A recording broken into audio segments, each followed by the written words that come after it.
Good morning. I'll try again. Good morning. All right, can folks back there hear us? Yes, I see nodding. Okay, great. I am so happy we are outside right now. So I'm really glad that you're all here for our second staff meeting since I've joined the team. What I'm hoping we can cover today are a couple things. One, I wanted to introduce you to some of the newer members of the team and some of the older members too, just so everyone can put faces with names. Second, we are going to go through some of the values that we have been discussing as a leadership team, but want to share with you today and get your feedback on those. Third, we're going to go through a couple of the priorities that I've been wrestling around with in my head and talk a bit about one in particular around the opioid crisis.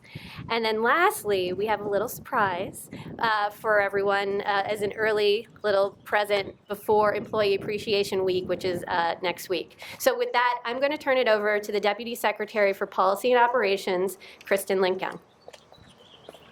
Great. Hi, everybody.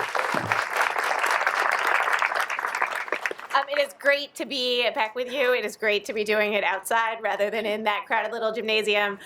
And it is especially great to be welcoming some really excellent new members of our team who I know many of you are already working with. First, I want to introduce Mark Benton, who is our Deputy Secretary for Health. So as Deputy Secretary for Health Services, Mark has responsibility over the health divisions and portfolios across DHHS. He's coming back home to DHHS. He's served in the department in a number of different roles since the 1990s. Most recently, when he left in 2007, he was serving as the Medicaid director. More recently, Mark worked at Community Care of North Carolina and went on to start a public policy consulting firm that did work across the state. And fun fact about Mark, he began his career as a social worker and has been certainly teaching me lots about that field and that work. So welcome, Mark.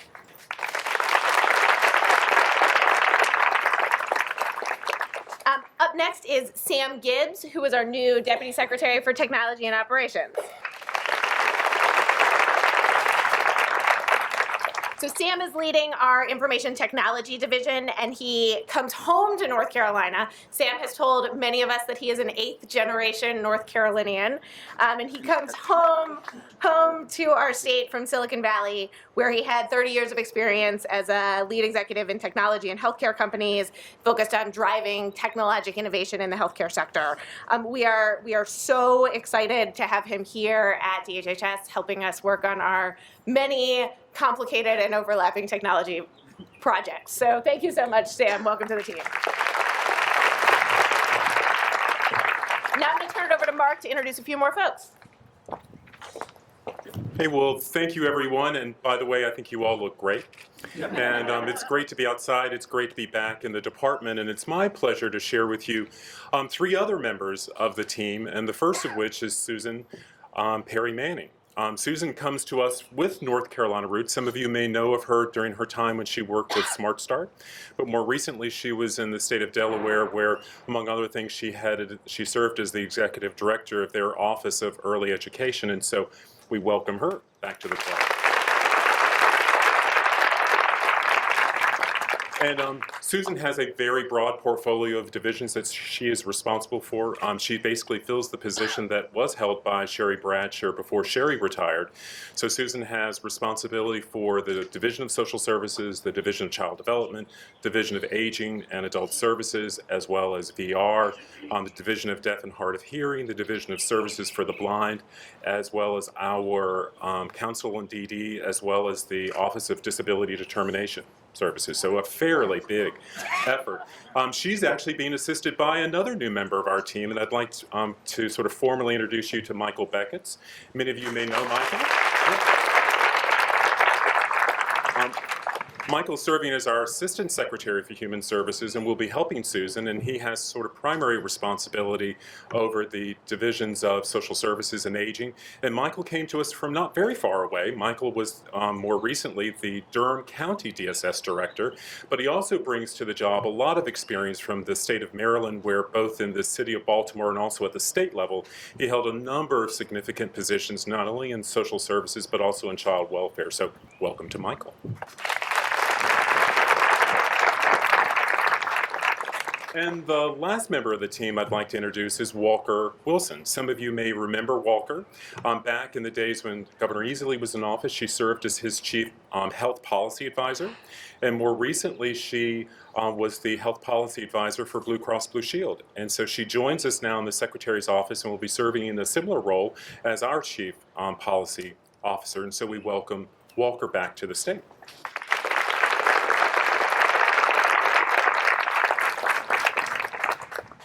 Great, and finally I want to give a couple of real quick Mark is much taller than me. I want to give a couple of real quick shout outs to familiar faces who we are excited to continue to have with us. Dave Richard, our Medicaid Director, Danny Staley from the Division of Public Health,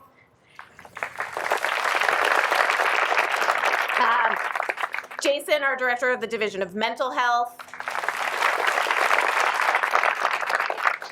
Dale Armstrong from DSOF, Mark Payne. Where's Mark Payne? Mark Payne is somewhere. There we go. Wayne Black, who I haven't seen yet, but many of you, of course, know and work with. Claudia Horn, who is right up here in front, and her amazing team, Jan Withers, Cynthia Spate, Chris Egan, and Tara Myers. Tammy Barnes, Acting Director for Child Development. Suzanne Merrill, who I just saw a minute ago, Aging and Adult Services. And then folks in the leading groups and divisions in the Secretary's office, we have Lisa Corbett as our General Counsel, Patty Bowers, Procurement and Contracts. As we come up on the end of the fiscal year, you all ought to love Patty a lot these days. Jim Jones, our Acting Director of Communication, Ben Popkin in Ledge Affairs, Lakeitha Miller, the Controller, and Rod Davis, who I won't make stand up because he's recovering from knee surgery. So thank you to our amazing team. And now I'm going to hand it back over to the Secretary to talk a little bit about the values that we've been talking about as a leadership team and that drive us every day and the work we do to serve the amazing communities that we get to work with and serve every day. Thanks. Hi, everyone. So I just want to say thanks to the leadership team. We have assembled such a talented, experienced set of folks, and I just couldn't be more proud and humbled that they are agreeing to continue to serve North Carolina and serve this department. I think we have such great work to do, and these are the right leaders to do it. So thank you all for your service.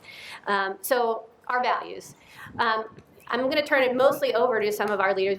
Frankly, the first day that I joined here at the department, I've been thinking about the things that drive me personally, but wanted to make sure that there are some core things that we all think about as we are doing our work day to day, no matter where you sit in the organization, whether you're the secretary or whether you're on the contracts team or in the communications team or in Medicaid or in public health.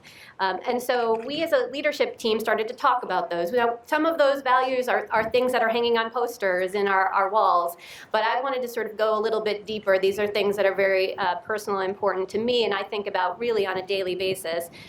So you're going to hear some slightly different words, but honestly, I think very directionally similar to what is hanging on a lot of those posters with the vision and the mission.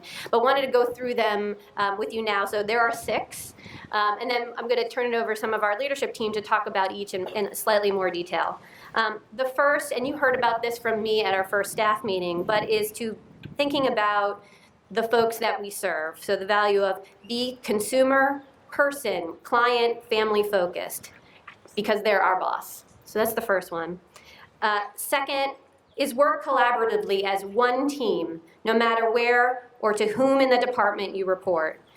And this is going to require trust, communication, collaboration, and transparency. So that's number 2. Number 3 is proactively communicate within the department and with our stakeholders and consumers and clients. And again, proactively communicate. And we'll talk more about that. Value 4 is be transparent. Share information, share expertise within the department with your team and with our stakeholders. Number 5 is being a good steward of resources. Be good stewards with your time and your dollars, and that requires prioritization and a focused strategy. And then 6, which is part of what we're doing here today, is have joy and balance at work so we all bring our A game when serving our boss. Optimism. So we're going to talk a little bit about each one of those 6 values right now. So first, because our primary, that first value is so critical, who I asked to come talk about that, and that's Jason and Sam.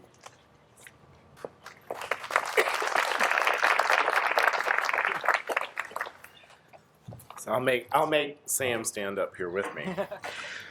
So again, our first goal is being customer, consumer, person, client, family focused, and remembering that they are our bosses. So we all do have many bosses, but at the end of the day, we have to focus our attention on the folks in the community that we serve and that have the best quality of services across our work.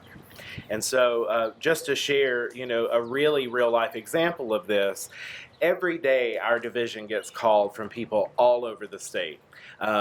People who have, concerns about how do I get access to mental health care, substance use, developmental disability supports, etc. And traditionally, we have just a stellar team that can figure out almost the solution to any problem. But several years ago, there was a real shift away from just sort of reacting when people had problems to us inviting consumers of services, their family members, into the meetings as we plan for what it is that we're going to do. And so you get that the voice of our boss right from the beginning. And everything that we've been able to plan, we've been so much better for it. So it's one little example. Thanks, Jason. So for the past 17 years, I've been involved in technology for healthcare, both in the private sector, in the companies that I've worked for, and more recently, since the Affordable Care Act passed, working with health insurance exchanges, helping really millions enroll in affordable health insurance. And well, believe it or not, we have technology challenges in both the private sector as well as the public sector. And one of the things that I used to do is when I was having a particularly troubling day, I would go down to one of our call centers and just sit on the phone and listen to people issues with their health care. And one person in particular has stuck with me for years now, and I'd like to share that story with you. And this was a single mom with a 10-year-old son. And so she was having no health insurance for either one of them, and she was having to work 2 jobs to be able to afford medicines for her son. And what that did was, not only did she have to work really hard to have enough money to pay for those things, but she didn't get to see her son very much. And so we were able to find a health insurance product for her son, and when we told her that on the phone, I mean, she just burst out crying and basically saying this was the best day of her life. She couldn't say enough about how can I thank you for that? And so just to put a face on it, we work for those people. Those are the people in North Carolina, the millions of people that we support that need our help. So I just, like every one of you, if you're having a difficult day and things are really hard, just think about who we're doing this for. And I guarantee you it lifts my spirits, and I know it'll lift yours as well.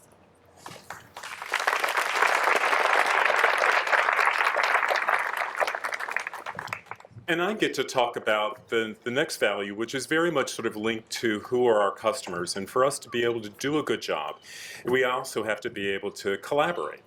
And because I've worked in the department now 18 years, and I believe it's probably the best department in all of state government. And I think it's because you all are such dedicated good public servants, and that you all know at the very heart of what we do is that to collaborate effectively, we have to work together and have to lean upon each other.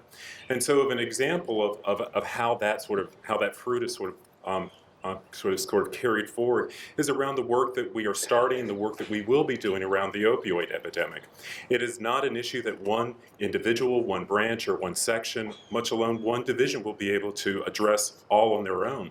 It's going to take all of us working collaboratively together. There'll be times when there will be some of your colleagues that will be well overworked, and it's at those times when that sort of spirit of collaboration really kind of kicks in that we're going to call upon others to say, can you jump into their swim lane and give them a hand? And so that's my example of sort of collaboration. Again, a project that is sort of near and dear to all of our hearts and something that we'll be working on for a while. Thank you.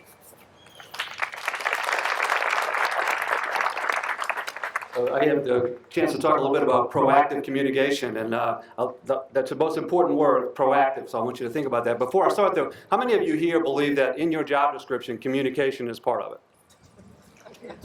Right answer, that's great, I'm glad to see that. I think what I would share with you is that for my 30 plus years of working inside and outside of state government, I can think of every major project I've been involved in that has either been successful or not successful. And when I think about the ones that were successful, it's always because we communicated and we communicated and we communicated. And I can tell you the ones that have been a failure, and I've been a part of several of those, and things that were my fault and all our team part, when we really did not do well, it's because our communication did not work. And if you think about the people that we serve across the state, there are providers, there are our beneficiaries, the people that are our boss, and the wide-ranging group of folks that we have, everybody in this audience and everybody in the department has a chance to proactively communicate. And that doesn't mean always it's the best news. Sometimes you have to tell people things that they don't want to hear, but it's much better to be proactive about those things, to make sure we're reaching out, continually communicate, and if you thought you communicated enough, my suggestion is do it one more time, because that's going to make sure that the folks across North Carolina understand that from DHHS, we care about that communication, and we're going to continue to do it. So proactive communication, not only with our stakeholders, but across everybody in this division, is one of those values that if we hold true, I think we'll all be successful. Thanks.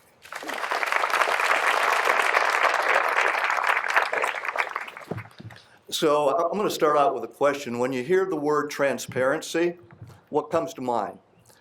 Think about a close relationship, whether it be a spouse, a significant other, a partner, a best friend, but I guarantee the significant part of that successful relationship is related to transparency. You mutually share experiences, the good, the bad, concerns, challenges, in an open and honest way with the end goal of helping one another through the hard times and celebrating the good times. So what's the end result of all of that? Helping one another, being vulnerable, you gain important insight, sometimes make life-changing decisions, and you develop a meaningful long-term relationship. So transparency in the workplace is really no different. It's important that we focus on transparency in collecting and sharing accurate information, sharing best practices, and yes, talking openly about the barriers that may be preventing our teams from maximizing their potential.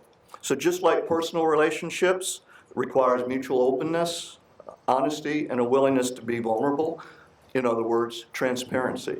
Quick story, going back too many years in my career, but something that I've carried with me all the way through my career, and then also carried it to DHHS, as some of the folks who are here may know, and it has to do with a fishbowl and a fish.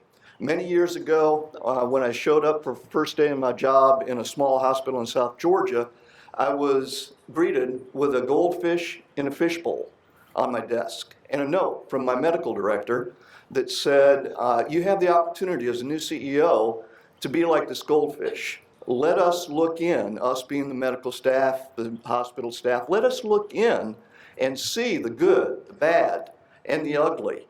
Or you can do like previous leadership and just sweep it all under the rug and not let anybody see what's going on. Well, I took her advice, and I also went out and I bought a second fishbowl. And I went and I put the second fishbowl at the entrance of every staff meeting that I had from that point forward, with a note to the folks as you come in, drop in a question, drop in an answer, drop in a rumor. And the last 10 minutes of every staff meeting was taken to answer those questions, address those concerns, address those rumors. What was the end result? It was amazing. Trust was built by being transparent, and the team-oriented creative solutions were found for very challenging and sometimes long-standing concerns. What was the cost? Being willing to be transparent, plus the price of a $10 fishbowl. So I would just say, if you haven't had the opportunity to show and be a part of and participate in that kind of transparency, I would really encourage you to take the plunge, because the reward is you develop meaningful relationships with your coworkers, and you accomplish things that you never thought could be accomplished.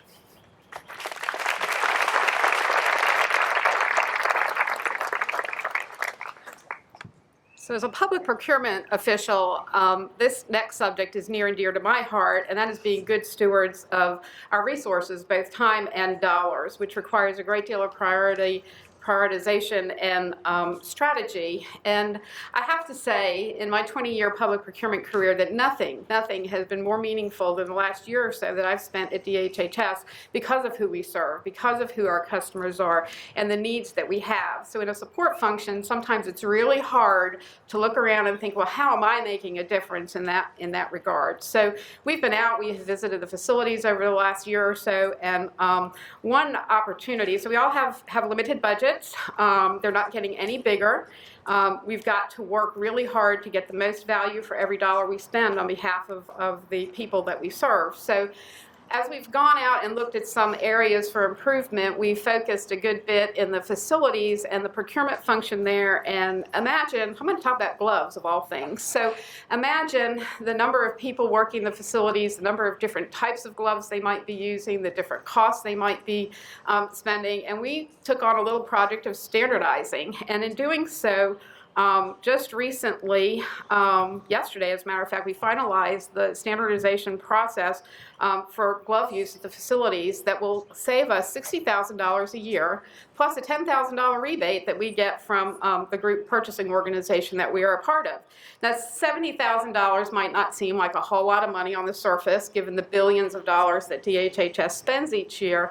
However, when you think about all of the opportunities, one on top of each other, to save $70,000 here and $70,000 there, that we really do have incredible opportunities in front of us to be able to look at the purchasing strategies and the collaboration and the work that we have done within those facilities to get everybody on the same page. So it's taken a lot of these values together to kind of get us to that point. So and getting out and visiting with the people who we are serving and are able to serve through those savings. So the other thing is being good stewards of our time.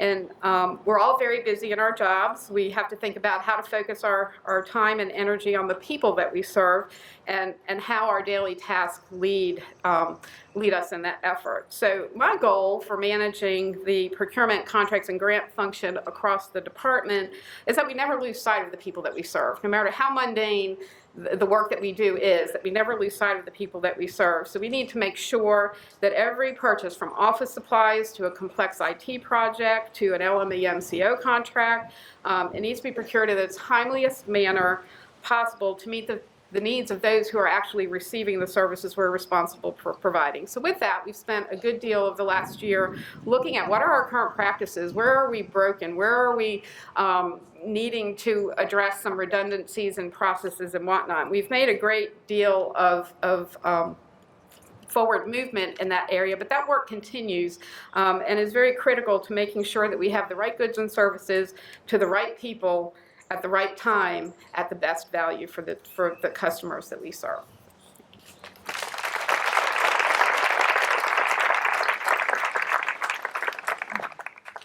I get to talk about something fun, which is joy and balance at work. Something I think we all strive for, and something that sometimes seems easier to say than to achieve. The one thing I will tell you is life teaches us valuable lessons. And I have many lessons from my Oompa Huffman, my grandfather Huffman. And the one thing he told me, he said, son, if you ever get out there in the real world, because he was convinced I was going to spend forever in school, as he used to tell his friends, he's either really smart or really stupid, that you need to be happy with what you're doing, because if you're happy and you find joy in your work, you'll never have a day of work. You'll have a lifetime of experiences. And I really believe that. And that's why I love what I do. And I love helping strive to meet the needs of the people we serve. And my story comes from that very aspect, thinking about the people we serve. Now, many of you know I spent 20 plus years at the local level, serving in a local health department, and I came to Raleigh. Now, I left my beloved mountains, but I came to Raleigh. And when I got here, one day I got a note on my desk from a person who had visited one of our local health departments. And I'm going to tell you, the note really stands for all the work that every one of you do in helping people in our state, millions of people, access services and care in our state. That note was from a person who had went to our WIC program, the Women, Infants, and Children program. And now, I've had 2 kids, so I've got a little experience here. And I think some of you may relate. When you have a kid, the kid is the easy part. It is the paraphernalia that you look like you're dragging a U-Haul with when you have to go somewhere. And she had come to one of our health department clinics for WIC. And there she come with the stroller. She had her toddler and she had her infant. And if you've ever been through the WIC program, you realize you meet with the interviewer, then you move to meet with the nurse, and then you go to get your height, your weight, your blood pressure, and then you come back. There's a lot of movement. And when you look like you're hauling a U-Haul behind you, that's tough. Well, this particular lady really wanted to help all of her patients, and she took great joy in helping make their lives easier. And what she did that day, and how she found great happiness, was come up with what we call patient-centered services. And so instead of this woman having to move the U-Haul, she basically moved the staff. And the staff came in and gave service. The lady's note to me was, no one has ever treated me like I was somebody, but I wanted you to know about this person in your health department. Now that helps me find joy in knowing I enable a person to feel good about themselves. Now we all find joy in many different ways. I'm excited that our new secretary has come up with some ways to help us find joy. We got our first Fridays. First off, you don't want to ever see me line dance. Second off, I don't think we've got enough liability insurance for that. And then we have the lunch with the secretary. There's a number of initiatives to help us all find joy in what we do.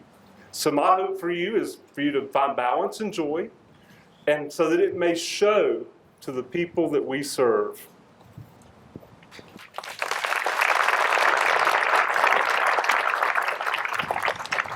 Great.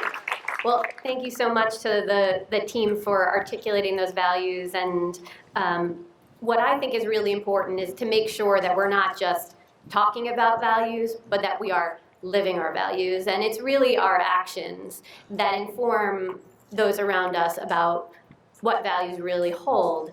And so I just wanted to take a couple of minutes, I know it's starting to get warm, so don't worry, we're nearing the end, about how I think about taking those 6 values and then taking action on them. I should also say that those are things that we have been talking about and thinking about. We will email those so you have them, you can sit with them, but we could have left things out, right? There were many, many important things that we could have included, but I want to hear from you. If you feel like you're hearing these and you're like, you know, one thing that is critical to how I approach the work is a particular thing. Please reach out to any of us, and we'd love to think about how to incorporate what you're experiencing in your work into those values. So that's one. But second, about living our values. So there have been three things that I've essentially been talking about as I've been giving a number of speeches around the state. One of them Mark touched on earlier is the opioid crisis.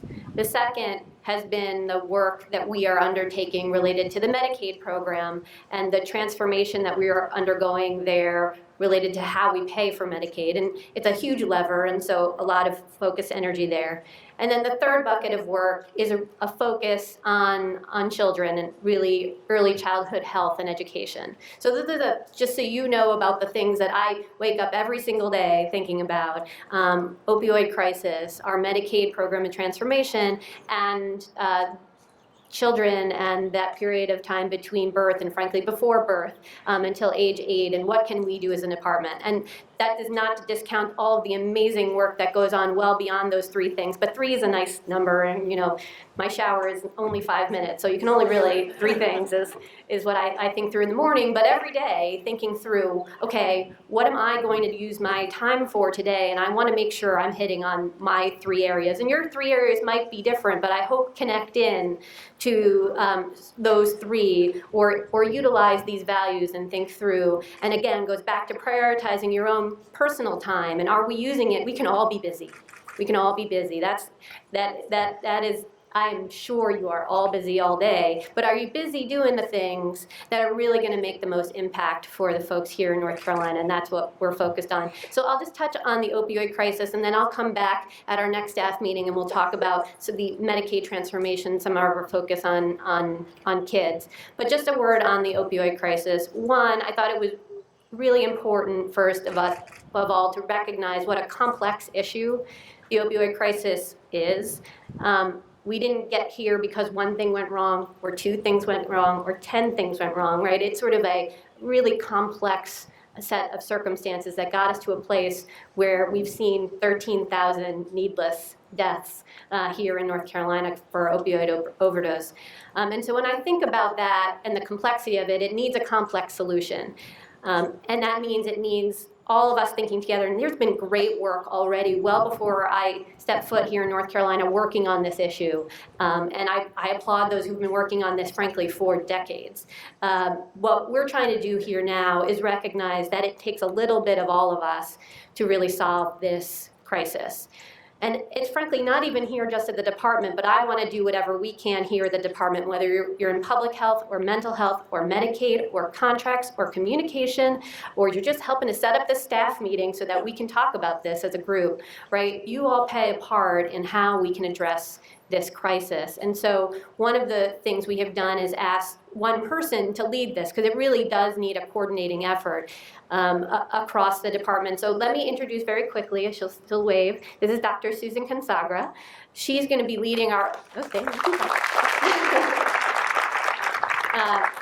she is new to the department, leads the section for chronic disease and injury prevention in the public health division, and we're very lucky to have her. She's a former deputy commissioner in New York City, did a ton of work in New York City on reducing tobacco use there. So we're so lucky that she's a native North Carolinian and was lucky enough that her and her family moved back down here. But what I wanted to point out about Susan is that while she sits in the department of the Division of Public Health, really her work spans across the department, no matter where you sit. And so I hope you all get a chance to interact with her and the work group that we are forming to do this work. We're going to put together an overall action plan on opioids that really touches all of the work across the department. Because again, I think if we are all coordinated, we are talking to each other, we're transparent. Hey, do you hear those values coming back? Right? If we're focused on those who we serve, we have some really concrete goals and metrics to measure ourselves. Are we doing the right things? Are we serving the right folks? That's what's going to make us successful. So we're glad that she's leading that work. And I just call upon all of you to think about what in your individual work lives and even in your personal lives you can do to think about this crisis. There are so many ways in which our work is touched by this. So I could go on and on, but just think about that. We are working in terms of of getting additional, raising awareness about the issue, number one, with those who make decisions about dollars, because dollars moves the needle. So we are working with the federal government to make sure we're getting as much investment we can from the federal government, here with the General Assembly, and even from private foundations and business partners and others, and seeing how we can all come together to work on this issue. So more to come on that, but I wanted to let you know that is one of the things that I'm spending a lot of time on, our leadership team is, and I request that you think about how your work fits into that as well. So more to come on those other two priorities in future meetings, but now let me get to something, back to some joy. First, I wanted to thank someone who goes over and beyond her work here at the department and really thinks about those that we serve and thinks about bringing a little bit of joy to those people's lives, and that's Beverly Godwin. Where are you, Bev? Bev, come on up. It's okay. So, for those who don't know Bev, she's the bunny chick. And for the past 24 years, she's from the controller's office. She's retiring this year, but for the past 24 years, she's been collecting bunnies and distributing them to children. Over the past 24 years, she's collected 26,425 bunnies and critters and distributing them to the hospital, and just bringing a little bit more joy to little children. So, not only the work that she does every day, but thinking about how she just goes over and beyond and thinks about how she personally coordinates this every year. And where she's going to be retiring in July, and we'll miss her very much. But we are happy that Helen is going to be taking over this job, so we will continue to bring joy to children's lives. So I just wanted to thank Beverly for all her work.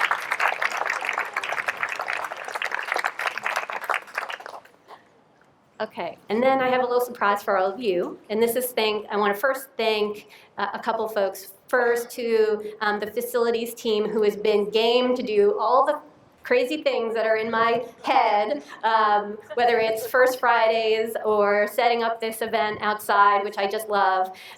So thank you to the facilities team who never says no and always finds a way to make things work. So thank you guys. And then second to Erica Ferguson, who is my special assistant, new to government, and has really been so creative about thinking through how, I know we're here on the Raleigh campus, and those of you who are watching in other places, we're thinking about how we can bring some of these events and these celebrations all around the state, because we know you're everywhere. So hold on, we're thinking about it, but we really appreciated Erica and her time working with many of you to bring things like the First Fridays event. So next Friday, we'll be celebrating again. My two daughters will be here next week, so come and meet them, my 2.5-year-old and my 5-year-old. I'm just very appreciative to Erica, and so for today, I said, Erica, it's Employee Appreciation Week next week. What can we do? What do you think?